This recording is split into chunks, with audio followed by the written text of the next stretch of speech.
In 1982, voters in Colorado approved something called the Gallagher Amendment. The new law in the Constitution changed the way homes were appraised, but also said that the amount of property taxes collected on homes statewide had to always be lower than the amount of property taxes collected on non-residential property statewide.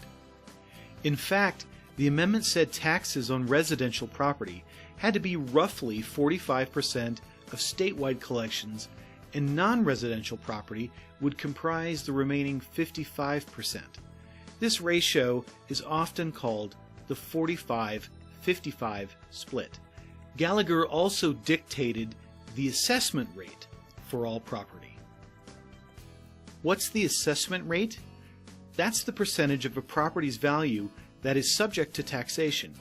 You aren't taxed on the entire value of your home, only a portion of it.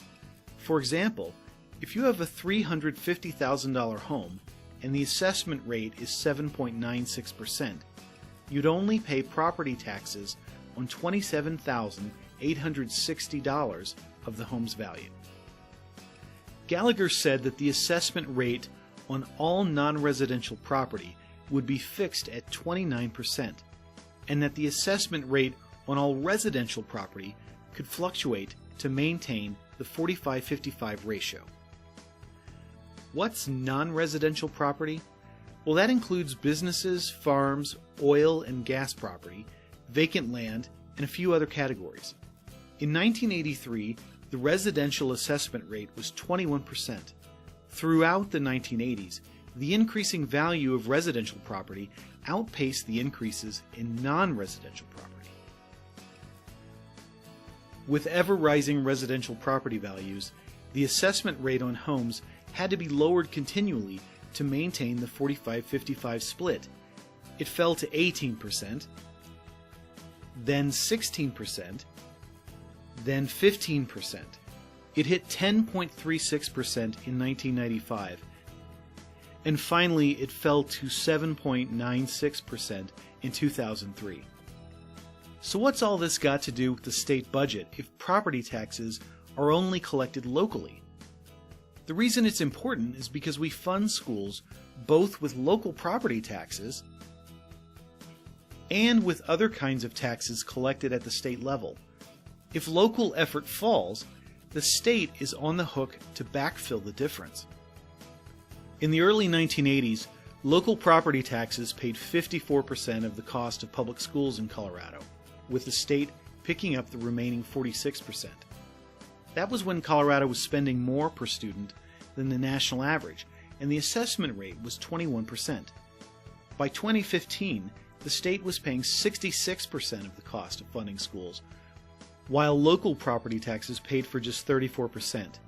The assessment rate on homes fell substantially, and Colorado now spends $2,000 less than the national average. How did this happen?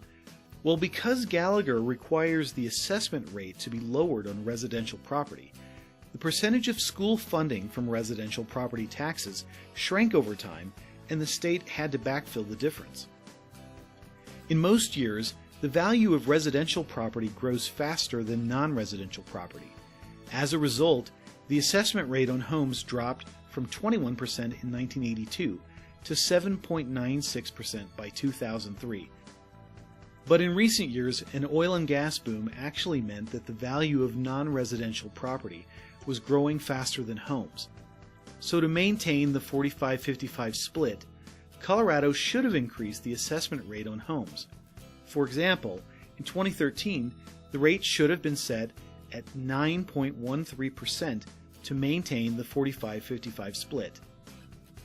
This didn't happen, though, because of another constitutional amendment, the Taxpayers' Bill of Rights, which voters passed in 1992. TABOR requires that all tax increases go to a vote of the people, and it specifically says increased assessment rates must go before voters.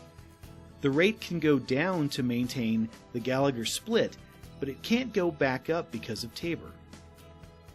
This essentially means an automatic, permanent property tax cut on homes that neither lawmakers nor voters approved. These tax cuts are forced on the state by the collision of TABOR and Gallagher. As of 2017, the value of residential property was again growing faster than non-residential, and to maintain the Gallagher split, the assessment rate will need to be ratcheted down again, this time to 7.2%.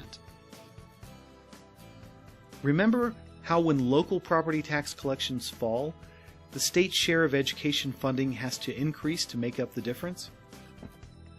This simply means less money for other priorities, roads, colleges, and taking care of our children and seniors. It's also deeply unfair to businesses.